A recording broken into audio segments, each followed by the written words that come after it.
counts A, B, C, D, E, F, G. And we're going to be shouting in here. We're not going to be peaking. We're not peaking the levels in here because we're all just like this and having a podcast right now.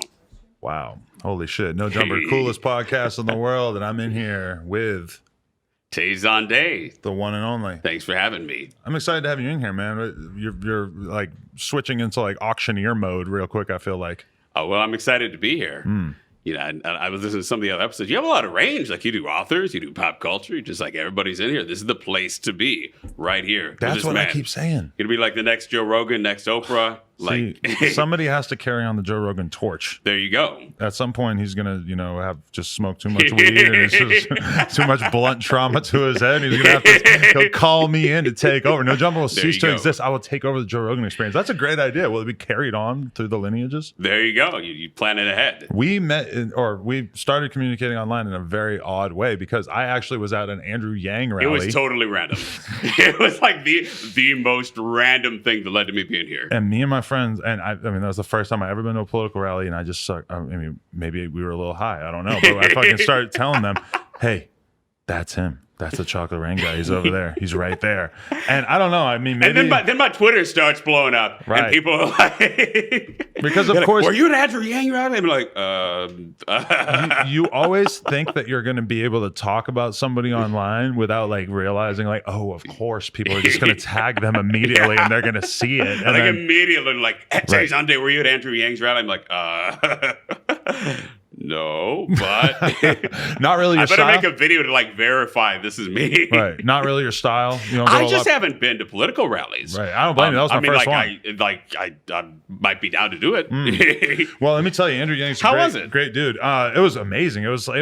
I thought that the vibe was going to be something else because I guess like the only political rallies that you usually see are like Trump rallies, really, where there's like violence and people yelling and screaming, and it's very like contentious. Yeah, or people atmosphere. just nodding their heads at very odd things. That was like the most like great vibe because, and part of it too is one thing I realized that maybe I didn't assume was that Andrew Yang has insane levels of support from the Asian community, and that event was like right around the corner from Koreatown, so it was just like huge. It was probably like at least 50% Asian. Everybody super good vibes, relaxed, super. Well, you know what I love about Andrew Yang, though, is he's very likable, very personable. They say that the person who wins the presidency is always the one who's better to have a beer with. Who can envision that? And that rule has never been broken my entire life. Trump doesn't drink beer. Yeah, well, I mean, but you would have to say, I was not a huge fan of his, but in terms of like, I think he was a great entertainer.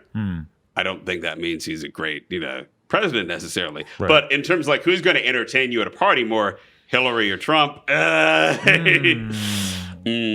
true. Well, I mean, and even beyond having a beer with every day, it's kind of like, well, who would you rather read on Twitter every day? And in that sense, I would rather, I don't want to be in here saying anything positive about Hillary, but Hillary seems like she's got her head on her shoulders maybe a little bit more, but Donald Trump is just nonstop entertainment. Absolutely. Entertaining. And that tends to be the litmus. I mean, I'm not saying that's how it should be, that's how it is. But so how did you end up, were you invited by friends? Were you...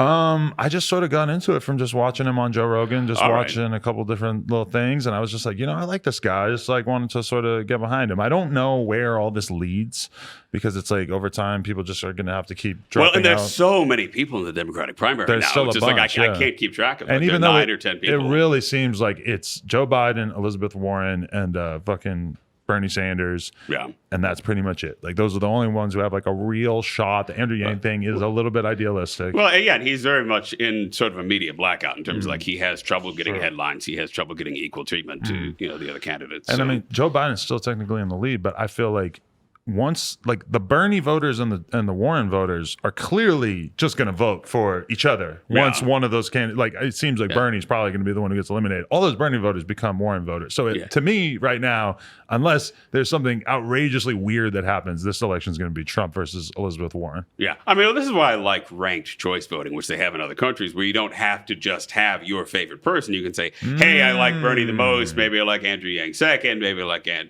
Elizabeth Warren third. And that's then, interesting. It accommodates that in the election process. What you don't want to end up being is like the people who voted for Ralph Nader in 2000 in Florida, where it's like 4,000 people, whatever, voted for Ralph Nader, and then swings Al the whole Gore thing. would have been president had those people not done. So that's kind of like the calculus in everybody's head. Be like, if I support this person, then does that mean Trump is going to win? But do you think of yourself as like an inherently political public figure? Because a lot of people, I think it goes undermentioned that Chocolate Rain was very much racial commentary.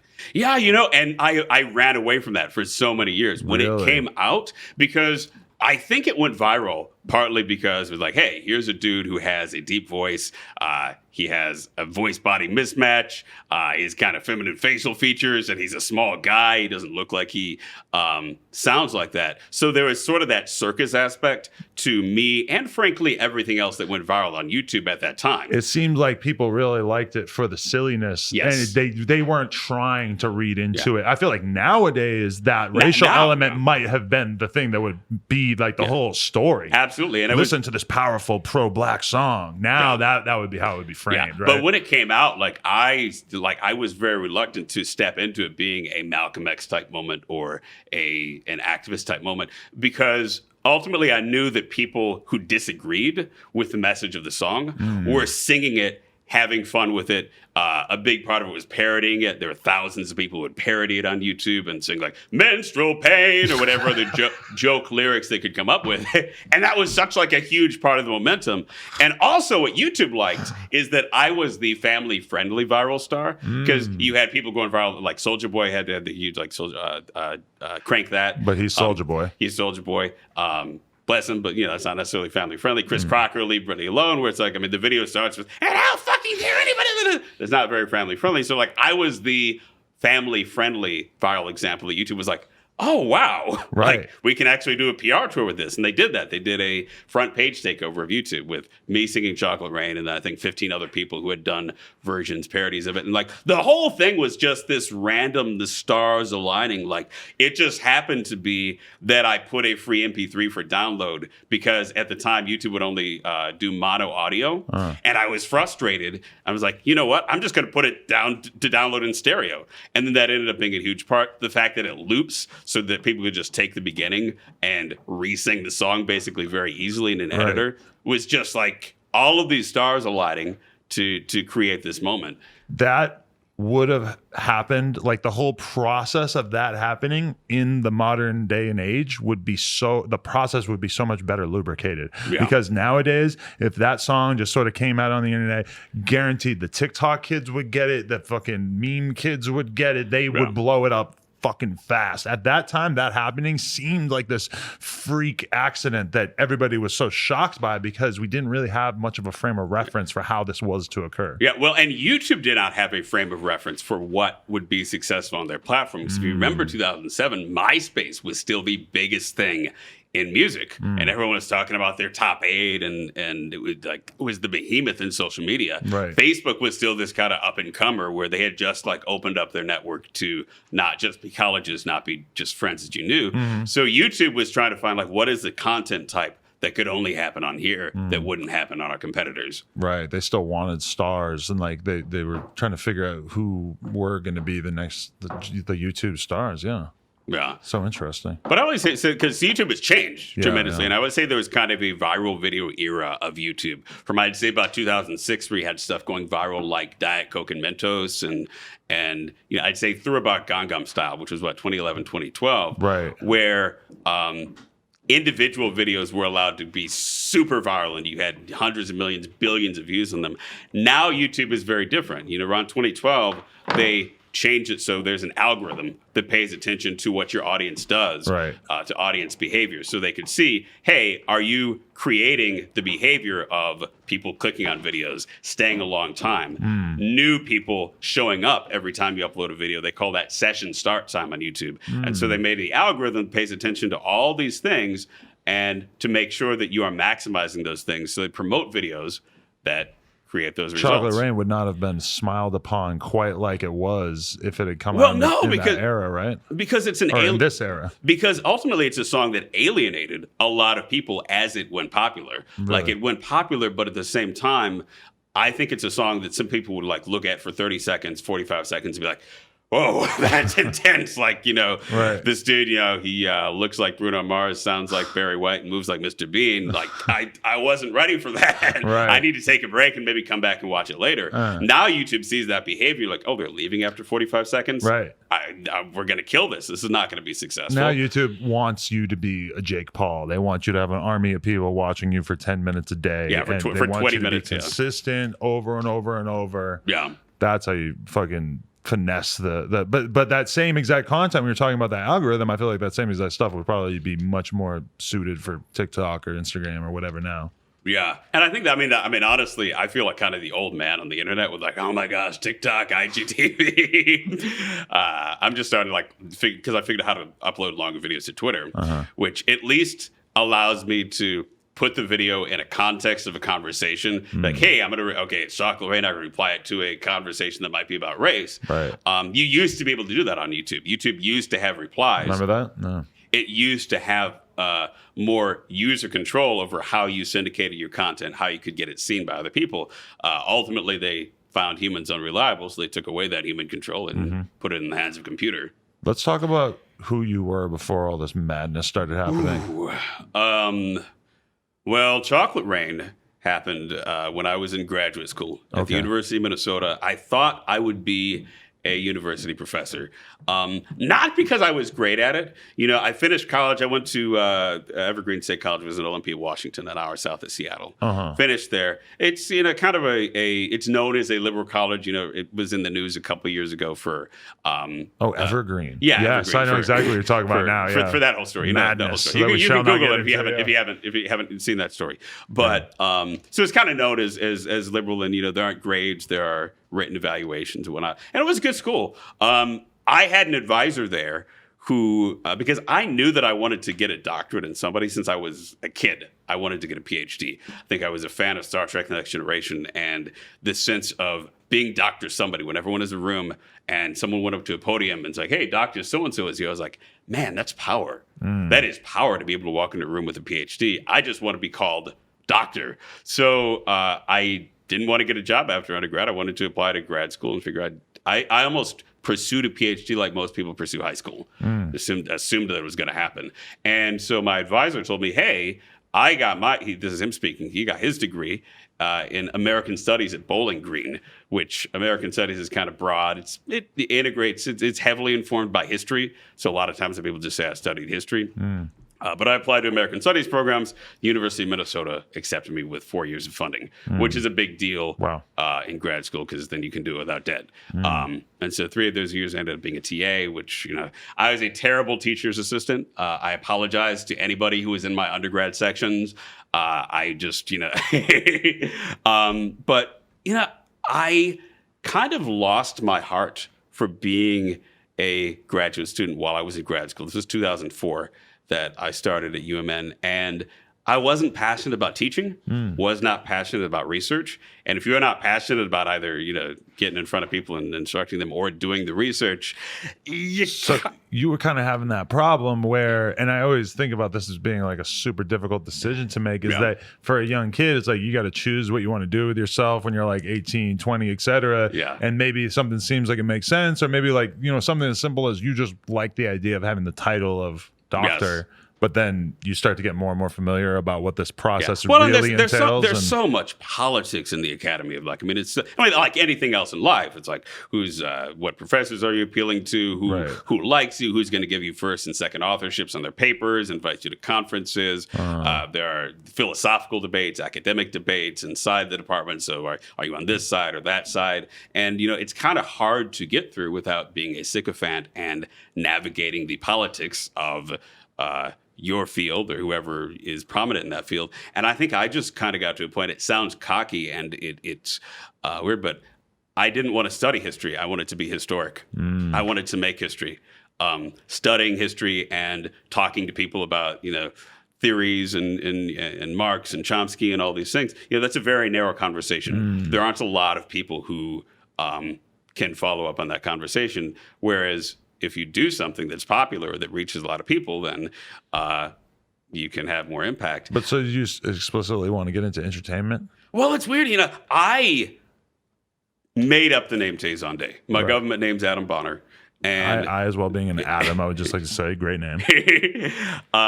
So I started to think, hey, maybe I want to do this. YouTube was coming along in 2006. And what it was is I was singing at open mics in Minneapolis. I'd take my keyboard. I'd always done music as a hobby since I was a kid. Never seriously, but I always had a keyboard to play around. My mom was a pianist and an opera singer and whatnot. So it was always kind of like in the environment. So I'd done it as a hobby, and I got sick of dragging my keyboard and amp and other equipment out to open mics in the winter in Minneapolis. And I remember one specific time that I brought like a 40-pound amp and a 30-pound keyboard and had it like with an alligator cable and one of those airport things that you wheel it. And I wheeled it into this mom and pop cafe, and it took me 10 minutes to set up. I sang 2 songs. And like there were 3 people there. 2 of them were reading the newspaper, and the other one was Minnesotan. Minnesotans are very nice. So they're like, "Yeah, that was great. Keep doing that." And I was like, there has to be a better way to get my music out there. So YouTube came along, and I'm like looking, hey, who was big on YouTube in 2006? I think Ryan Leslie was the most subscribed YouTube musician. But I was like, hey, people are just making videos in their living room. Why don't I try to set that up? And then came the question of, well, if I do that, at this point in my life, I think I'm still going to be a university professor under my name, Adam Bonner. Why don't I create this other character, this other name, to do it under? And hopefully it'll just kind of be a secret thing on the down low, and what happens with it happens. That didn't end up happening. I created Tay Zonday in January of 2007. And it didn't blow up initially. It was your 3rd upload, right? Chocolate Rain was probably about my 12th upload. And even then, because I started the channel in January, it was April 2007 that I uploaded Chocolate Rain. Even then, it didn't go super viral. I finished Chocolate Rain as an afterthought. It was never supposed to be the finished version. I had another video that I'd done in a collab with an Australian dude called Love. I think it's still on my YouTube channel. But they announced they were going to feature on the front page of YouTube. And when you got that announcement in 2007, it was like winning the lottery. You got an email telling you they were going to feature it? Well, asking, hey, do you mind if we feature this on the front page? And I was like, hey, that would be great. That's so crazy. Yeah, I guess maybe was it that you like were selected in some way, or if things were different then? Because nowadays the algorithm will just shine upon you, and you have no idea. They don't have any human curation on YouTube anymore. But at the time, all the different sections on YouTube actually had an editor who handpicked videos to be in them. So the trending page is like that still, right? Because the trending page is all kinds of human manipulation. Yeah. But so I think. I saw that was going to be featured at a certain time. Like, okay, I have this other song, Chocolate Rain, that I've been working on. I've had the loop in my head for maybe 5 or 6 years. I spent 6 weeks writing lyrics to it. I had it all like the pieces together. That's a process. Why don't I just rush this finished over a weekend? And I did it. I just got FL Studio and looped it, and it's a very simple song. I didn't really know how to use the software that I was using to do it. And I put it up as an afterthought so that I could double dip, knowing that people would see the other video, then they could go to my page on YouTube and you see, this other new video, Chocolate Rain. It didn't really blow up until someone posted it on dig.com, which for those of you kids, it's kind of like what Reddit is now. It's a social bookmarking site that was big before Reddit. Yeah. And it was on the front page of Dig for a couple weeks because that's how Dig works. Someone saw it there, posted it on 4chan, which I had heard nothing about. Right. I knew nothing about 4chan, beatards, absolutely nothing. But it became sort of a joke on 4chan. And the first sense I had that Chocolate Rain was blowing up at all or becoming like bigger than usual was 4chan conspired to prank call Tom Green during his show that he was doing out of his living room. And halfway through, the caller just busts out singing, Chocolate Rain. And then Tom Green is like, Chocolate Rain. And I saw the video of this. I'm like, oh, cool. The dude who did Freddie Got Fingered just sang my song. Like, he's kind of a celebrity. I don't really know him, but that's a known person. And then after that, the views just started piling up, and it was featured on Carson Daly was doing a traditional format on NBC at that time, and he featured on his show. And I remember the very first radio interview I ever did about Chocolate Rain. And please don't, these are all on YouTube, and I'm terrible in them. But it was on Playboy radio. No. It was Opie and Anthony. Playboy was after. It was Opie and Anthony. And I followed a conversation about how much of the ocean was made up of whale semen. And you do the radio interview and you're like, in your ear, you hear what's happening before you in the show. And so it's like, well, it seems like 40% of the ocean might be made up of whale junk. Oh, and we have this dude who's blowing up in this viral video. We have the actual Chocolate Rain dude. Unrelated to whale semen. And like, I had no sense of being a public face or what to do in interviews. Right. Like all of my early interviews are super, super awkward because I was just literally this nerd plucked out of my living room, put on a national stage. You're just toiling away trying to scrounge up some little bit of fame at this point, and then all of a sudden, because of the internet, you're just absolutely bombarded with it so fast in a way that never could have happened before. And there were no breadcrumbs to follow. Like I couldn't see, had this happened to Rebecca Black, had this happened to Antoine Dodson, there was no one I could see. What did they do? So I kind of had to take that inundation of being quote unquote hot. 3 of the 4 major labels at the time were interested in signing me. Everyone wanted me to perform at their kid's birthday party, their kid's bar mitzvah. And this is way before William Hung too, as well. Yeah. This was actually I think this was around. Okay. I think William Hung was either happening or had already happened to some extent at that time because.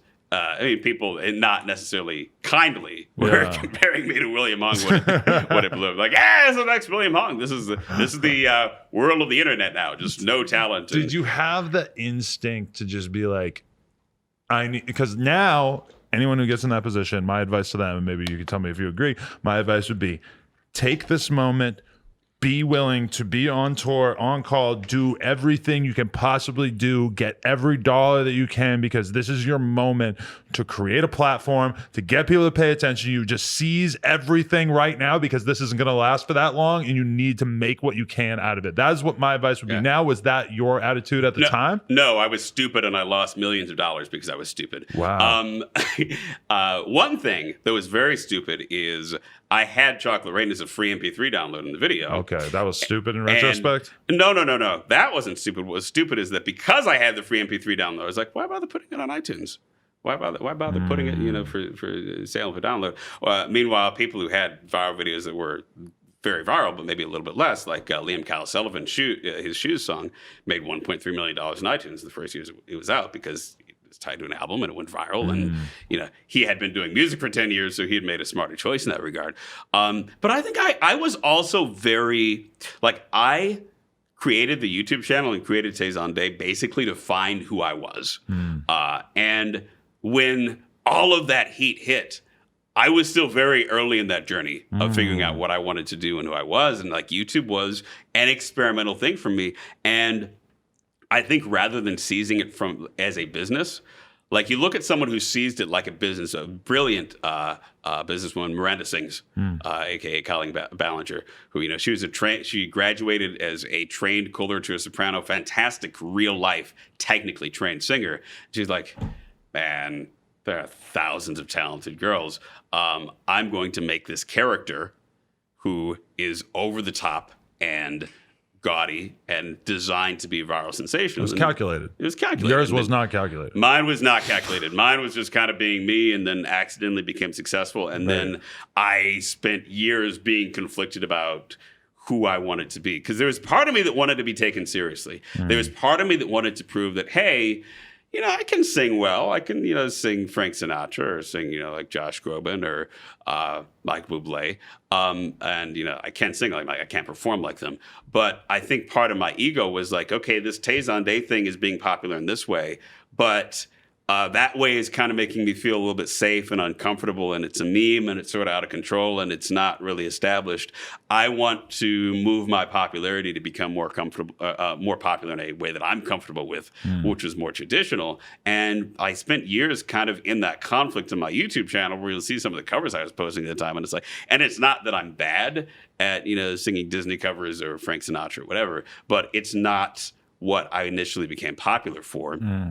And I think 12 years on, now I see, they say hindsight is 20/20. I can see, man, you know what I needed to do right then is lean into the meme, just yes and it, and be like, hey, chocolate rain, yes, I sing with a deep voice and I'm happy, and just like the Trololo guy, chocolate rain, Trololo, and just like milk that, because ultimately the most magnetic part of my business was just people seeing me be happy as I sang. And that kind of connected to them, and then they wanted to be happy, and that's really all it was about. And you're like a family friendly, corporate friendly face, voice. Everybody wants to support a young person of color these days. That's like a big part of it. Nowadays, it would be such a more established pipeline for you. You'd be like going to the Google office and doing a little talk. I did actually go to the Google office. Okay, there you go. They invited me to their Zeitgeist conference in 2007, which is their super. I don't think they have it every year. Right. I don't know if I'm still under NDA 12 years later, but it was fun. It was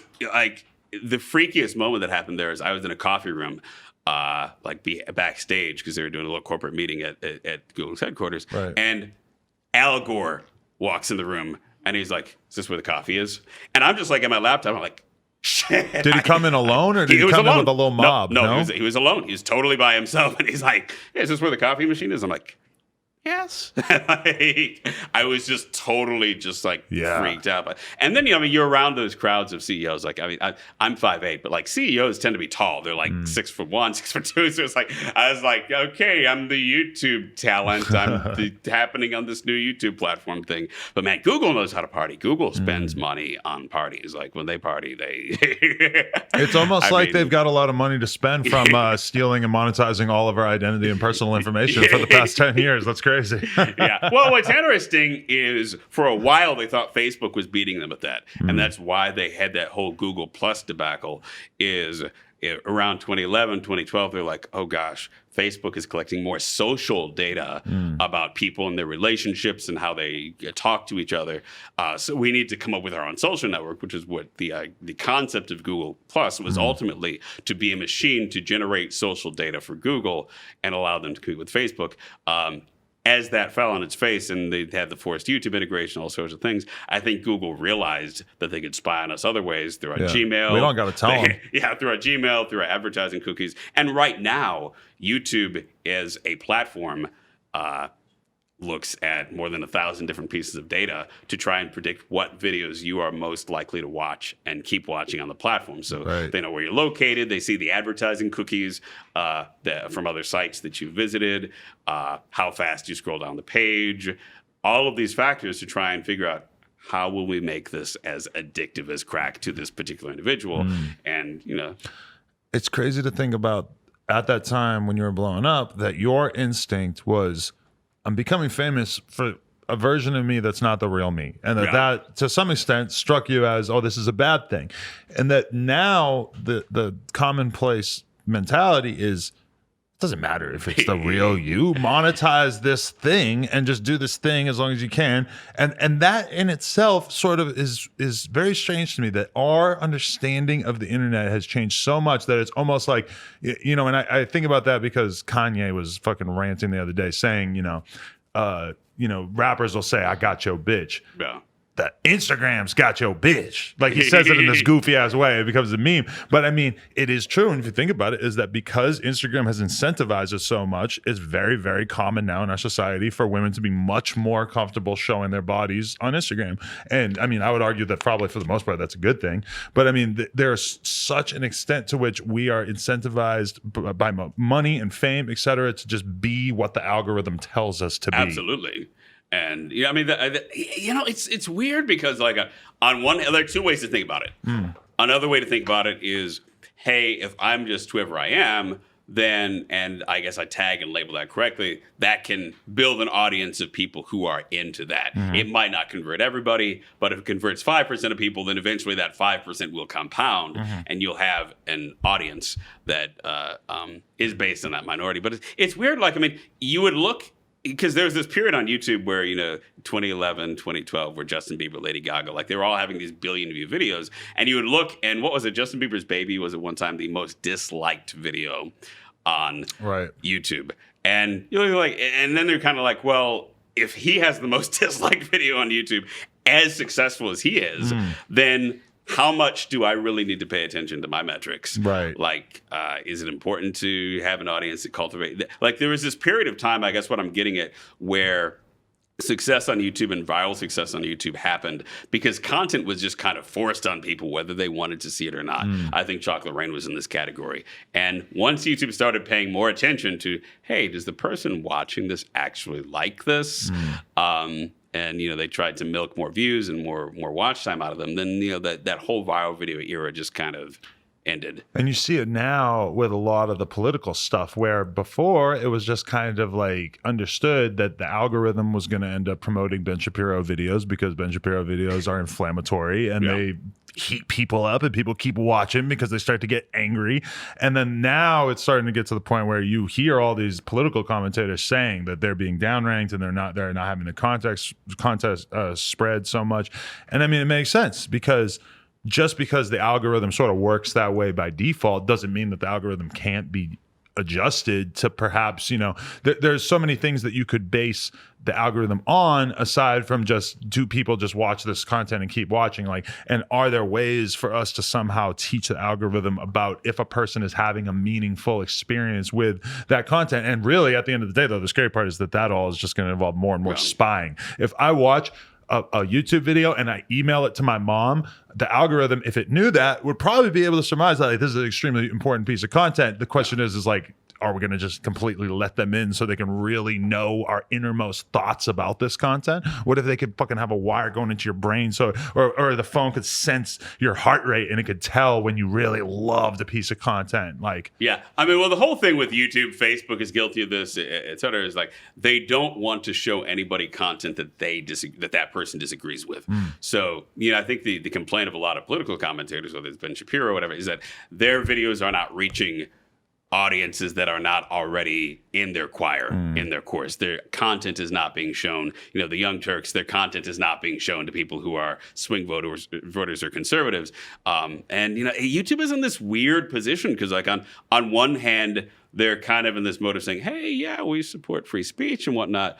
I was on Twitter the other day just because they have this thing called YouTube Black, which is to amplify the voices of Black creators, which I think is a great idea. I've seen them talk behind closed doors. They're like, hey, though you do have some prominent Black creators like MKBHD or KSI, overall, if you look at all the data, successful Black creators are underrepresented on YouTube versus their proportion of the population. And so it's kind of an effort to fix that. And but at the same time, it's really this sort of vague thing of, hey, we're going to throw parties for Black creators and invite them together and help them network. But there isn't a critique of, hey, we're going to advance a critique of racism and whatnot.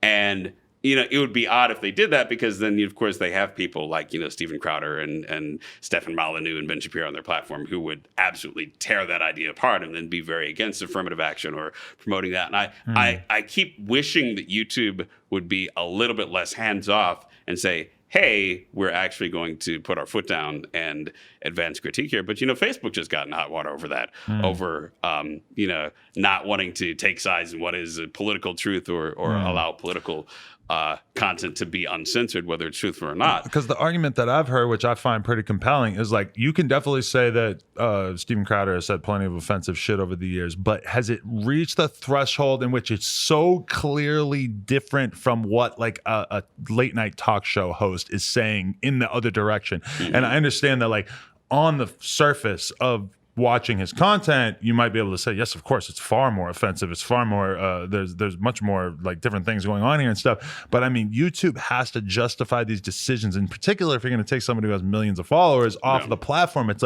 they have to hold people to such a standard. But that's kind of the whole thing, is it's much easier for them to sort of make it so you're never going to see a Steven Crowder video unless you go very much out of your way to see it. Yeah. And then they'll show it to you all the time. I mean, God, it's scary. I start watching animal birth videos or whatever, like lions or tigers or whatever. And, just out of curiosity, I'm just, bored and oh, what does that look like? And then 2 days later, it's hey, you want to see a llama being born? You want to see an elephant being born? It really pays attention. Yeah. it's. I think what scared the bejeebers out of YouTube was really the Jake Paul thing, where the Logan, or the yeah. Logan Paul. Yeah. Pardon me, the Logan Paul thing. With when that video, had all of its effects, they were kind of like, oh gosh, we really need to buckle down on making sure there's an algorithm to keep the content brand safe. And now creators will say, if they have the wrong keyword, even appearing in a video, like I had a friend who did a video that was at a community pool, a family vlogger, great guy. And the pool had a sign that says, warning, death, danger, da, da, da, da, if you jump in, just like every pool has. Right. But he put it up on YouTube and it got demonetized. The word death. And then he realized, wait, they are OCRing, they're doing optical character recognition on the text content inside the video, and the word death is triggering. They're afraid, it triggers their brand safety algorithm now, which they're not really transparent about. But they're in a tough pickle. It is a tough pickle to be a platform now and to not seem like you are taking sides. Speaking of late night is totally different now than it was like in the 90s when I was growing up, because you have Stephen Colbert, you have the shows are much more political. Stephen Colbert is very much on the left. I think Fallon still kind of tries to stay sort of in the center of political, but Kimmel is very much on the left. So that's very different than it was in the 90s, where like in the 90s, there was this sense that they had to like tell an equal number of jokes about Democrats and Republicans. Now it's just nonstop Trump jokes if you turn it on Stephen Colbert. So it's like, even that whole shift has informed TV. Yeah, it is crazy too, because like I know in the back of my head, we don't want to talk about terrorism. As YouTubers, that's the number one thing that I've found. I've done 2-hour podcasts with fucking somebody where we're having an intelligent, high-minded conversation about that and the white supremacy aspect of it, stuff like that. And I've just found that those keywords are the number one thing by far that triggers that shit, because that's like the number one thing that they're scared of propagating. Yeah. And I mean, and it would be, I wish there was a little bit more transparency about demonetization, or if they at least like gave it a score, being like, hey, your video scored a D+ on monetizability, then you could at least upload it as a private video and kind of see like, oh, I need this to score higher in order to monetize it. But it's tough, because the more they disclose about how it works, then the more people are going to try and find ways to circumvent it. So, but it goes back to like, what are the up and coming platforms? Because each platform kind of has a prime time where it's uncensored, where like they don't pay as much attention to the content, and then as time goes on and they monetize it, they are very strict about it. So you look at a platform like TikTok now, which is up and coming, and it's kind of like the new kid on the block. It's like it's more freeform, it's a little bit less censored, and I think that's sort of the natural life cycle of platforms. And that's the crazy thing that I've been noticing is like, when you think about what, like functionally what all the different platforms do, like MySpace was really replaced by Facebook, but that now when you sort of look at the major sites, you have Instagram, Facebook, Twitter, it's easy to sort of map out what niche they're filling. Like Twitter is short thoughts, links, that sort of thing, does really good for that sort of thing. Facebook is very much like a real archive of everybody that you know. Instagram is really, more this pictorial beauty based thing.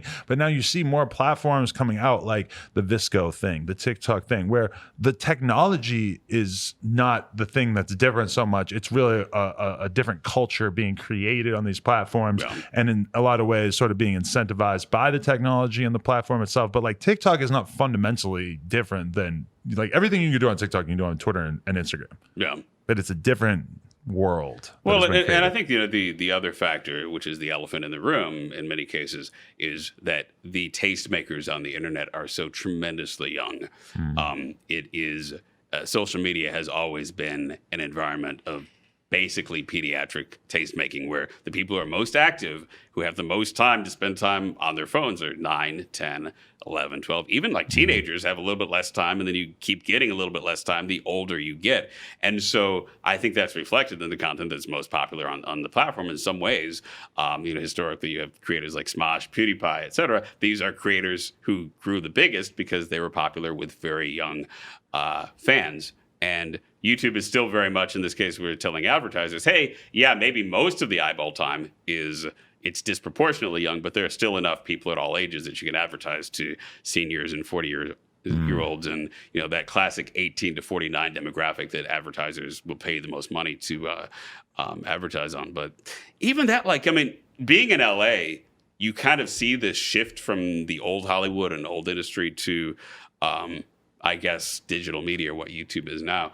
YouTubers are still tremendously underpaid for advertisements compared to television. If you look at the numbers on television, and YouTube kind of did this thing a couple of years ago where they started giving the late night shows or the daytime shows like Ellen tremendous promotion, almost as sort of like a chutzpah thing to say, hey, we dare you to not be on YouTube because we are going to give you so much traffic. You need to be successful on our platform in order to be culturally relevant. Yeah. But ultimately, the advertising dollars, they're there on YouTube, but TV still, for the number of views, commands a much higher rate. And I think that's just old money. I think that's people in their 50s and 60s making the decisions. And once the people who are in their 30s and 40s now get into those management decisions, you're going to see this exodus in favor of digital media. Even something like the brand deal thing, which is a huge percentage of a lot of bigger YouTubers and even smaller YouTubers. I mean, it's so much easier to get brand deals now. It's so much easier for people to sort that shit out. Whereas in 2007, 2008, 2009, that shit was fucking... You just had to know people. You just had to be networking on a different level. Think about that time period. Everybody was getting fucked by their MCN. Oh, yeah. It was a wild West scenario. Oh, yeah. Man. And then the news came out about Machinima and Defy and all these other places. We're like, oh, gosh, that's a terrible story. But I will say a lot of the brand deals on YouTube now are affiliate marketing deals where, they give you a link and then you get paid, $5 per account gained or $10 per account gained. Is that what people are doing? That's what I get a sense that is more available than the type of brand deal where they say, hey, here's 10 or 15 or 20 or $30,000. And I've never liked affiliate marketing deals myself. It's very tough to take responsibility for the conversion. You're creating a huge amount of brand awareness, and then you're only getting paid for the tiny percentage that actually engage at that moment and remember to use your code. I would never fuck with that shit. Hell no. Do you? At what are you still able to monetize your notoriety still at this point, or is that in what ways do you still get offers based on your fame? It's weird. I don't get huge numbers on YouTube anymore, partly because I've just never been a good YouTuber. I've always been upload a couple times a year and, see if people, if it reaches an audience type YouTuber my entire career. I'm on Cameo now, which is a huge platform. Oh, you do good on there? Yeah. Nice. Which is basically Hallmark cards for for different levels of celebrities. So I think Cameo is a fantastic place to be for a C or D list celebrity, because people who know you for a particular thing, but you're not Will Smith or maybe I should Tom try Hanks. it out again. I did it for a little while. It's good to just be on it because you never know who is searching for you. It's gotten to be a pretty big platform now. I think they just had a $300 million valuation in their last round of venture capital. What's your rate? And that was I have it set at $100 right now. That's what I would do about that.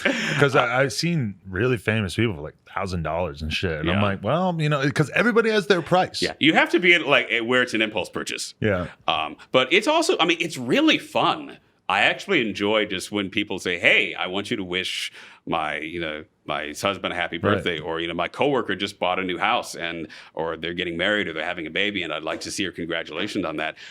This sense that I made a big enough dent in the universe. That's something Steve Jobs talked about, is do something that makes a dent in the universe. And that I made a big enough dent that people just randomly remember 12 years later, hey, that's the guy who did that video that, when I was in junior high in the computer lab or whatever, when I was in college, we were laughing about that. People have the specific memory of when they first saw Chocolate Rain or when they first experienced Chocolate Rain. And it's a little bit odd. It's like my parents' generation, there's going to be things they always remember, landing on the moon or JFK. Not to get too dark, but historical things. And Chocolate Rain ended up being one of those things where it's just hey, a lot of people remember where they were, what they were doing. Shared consciousness of just one thing that everybody sort of remembers that time period. Even, like even the most out of touch people that don't really spend much time on social media or whatever, you remember that, right? And they'd be like, oh yeah, I do remember that. Yeah. It's so weird to think that there's so much shit like that now. Yeah.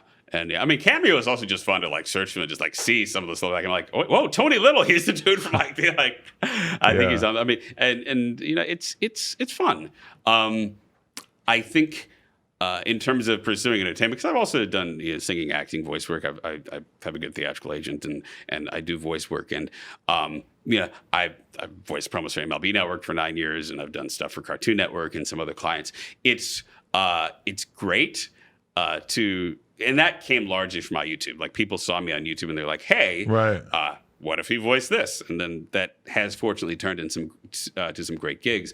I think right now there's a lot of downward pressure on both acting and voice work because you can go to Fiverr and have someone do a voiceover for, a couple bucks. Really? So that it's much harder to make a buck in the industry now? It's harder if people are budget conscious. Really? And so, the way around that is to, try to have other factors like, hey, I have a social media following or I'm known or this or that. Yeah. But a lot of times in voiceover, they're not going for someone who is known because they don't want to upstage the product.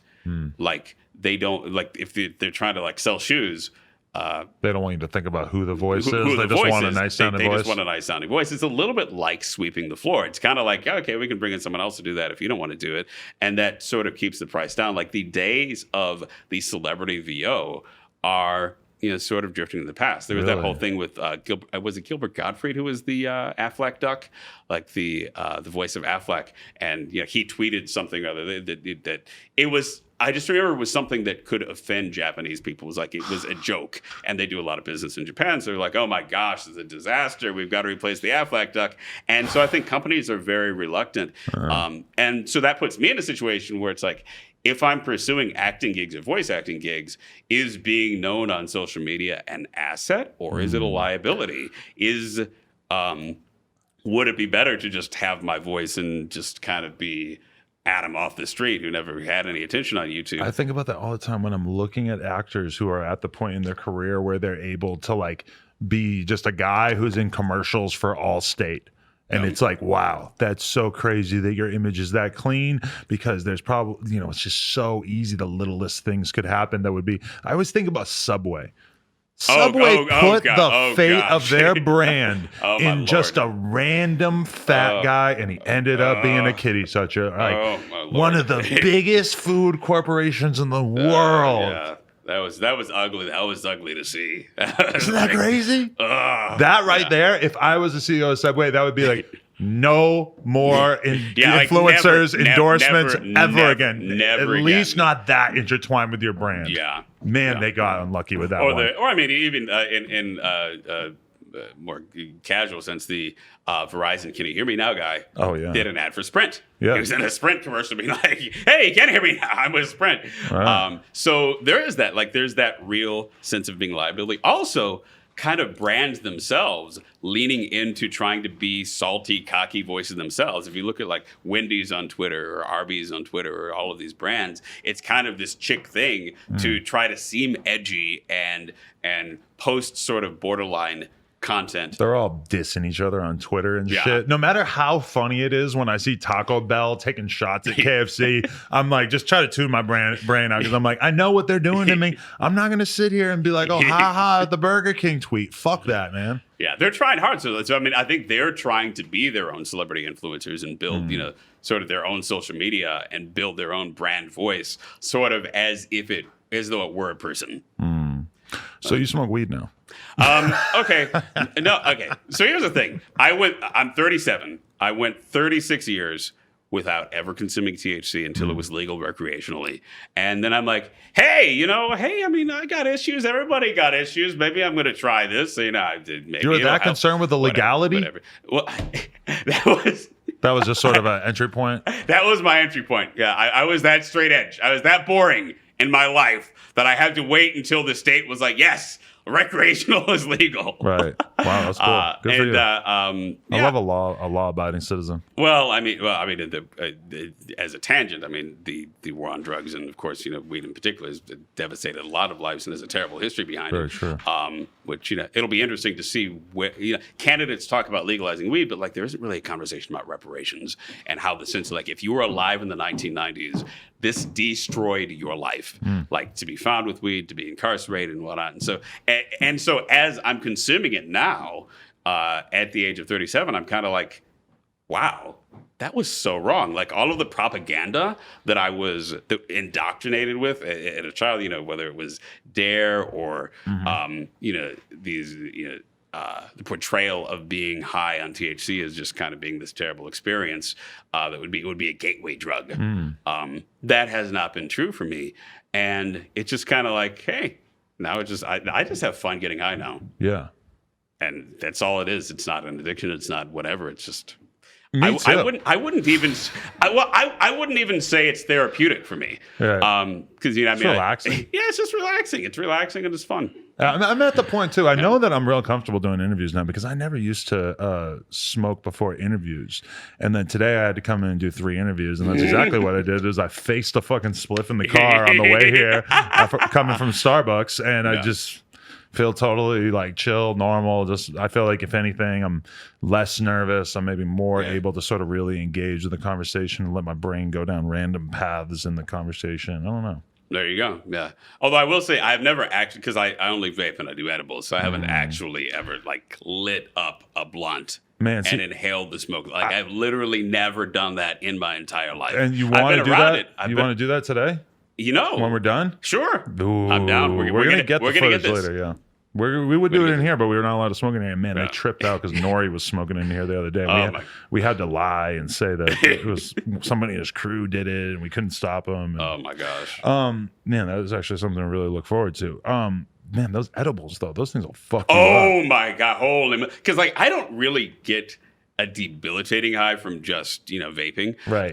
But man, you get 3 or 4 edibles, like 30-40 grams. I'm like, oh my gosh, like I can't move. This is if there's a too high, this is too high. I haven't done a lot of the legal ones, but like back in the day, you would buy like a candy bar for like $20 at the dispensary, and it would have like 1,000 milligrams, and that shit would have you on your ass. Wow. Like not just like I'm high, but no, it's like I feel like I'm on a psychedelic. Like I feel like I can't move. I feel like I'm never going to be able to get out of this chair. Did I say 30-40? I meant milligrams. Like 30-40 grams would like kill you. People can correct me if I'm wrong, but I'm pretty sure that like back in the day, it was like way easier to just get way higher dosage edibles because it was just sort of the wild, wild west, and the shit wasn't regulated as much. Yeah, now it's especially in California. It's pretty regulated. Like if you want to get completely fucked off eating a huge amount of edibles, fine, but you should probably have to like eat a reasonable amount. Yeah, it's hard to predict too because like I don't know when it hits me. Like I think I'll be fine, and then like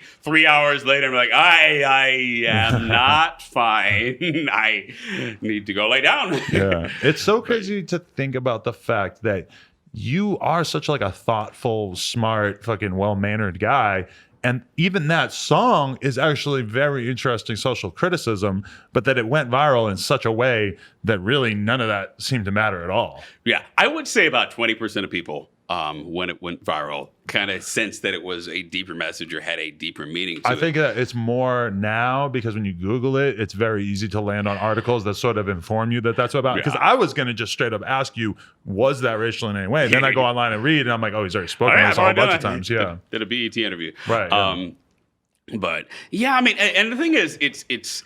I always say that I sing about what I can't say about. Like that's a little bit of my frustration as a musician is I make better music when I am in a state of mind that is totally antisocial and just so awkward that I can barely put a sentence together in an interaction like this. That it's almost kind of like being in LA. Because in LA, you're always on a little bit. Like there's always this sense that, especially now in this era where everyone has a social media and a camera in their pocket, that like you can never really just like be off the grid and be in a city or be around people. And so when I'm making music, the best music comes from a place where it's like it's almost like I'm flustered and I'm stuttering and I can't even speak and I can't even really I can't put the words out, but I can sing it and I can express it in music and it can have meaning and purpose there. And finding ways to get to that place, it's tough.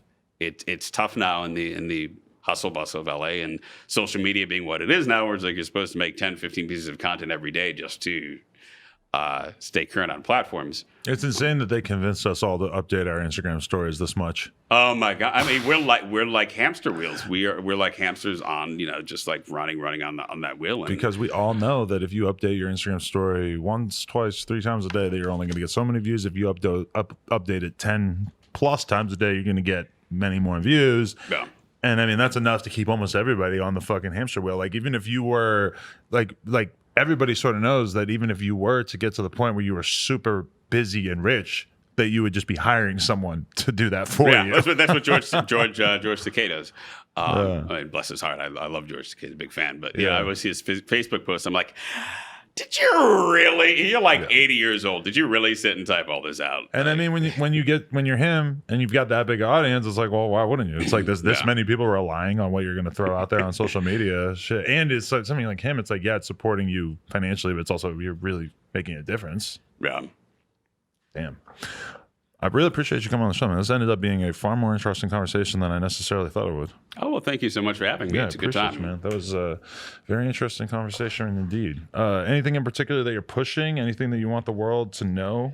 Hey, it's funny. I've been putting music on Twitter.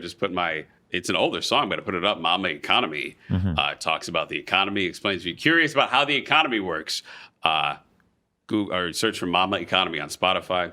It's Twitter. It's videos on YouTube. But I'm still making music. Still, my cameos are there. You can go to cameo.com/Tay Zonday, and I'll say happy birthday to you. I'll there you go. Give you congratulations. That's crazy that there's actually a bunch of people out there thinking right now, you know what? That is the thoughtful thing. Oh, and if you want to hire me for voice work or to act, all those reels are at tayzonday.com. I still have like the old school website. Be like, hey, this is the old school entertainment stuff I do. So there it is. Tay Zonday, No Jumper. Coolest podcast in the world. Check us on YouTube, SoundCloud, iTunes. Like, comment, and subscribe. NoJumper.com if you want to support. And the Kush is in stores. Ask your local dispensary. Stock No Jumper cannabis. We're going to hook you up, too. Oh, there you go. There you go. You can just eat some of the nugs, I guess. Awesome. Appreciate you, man.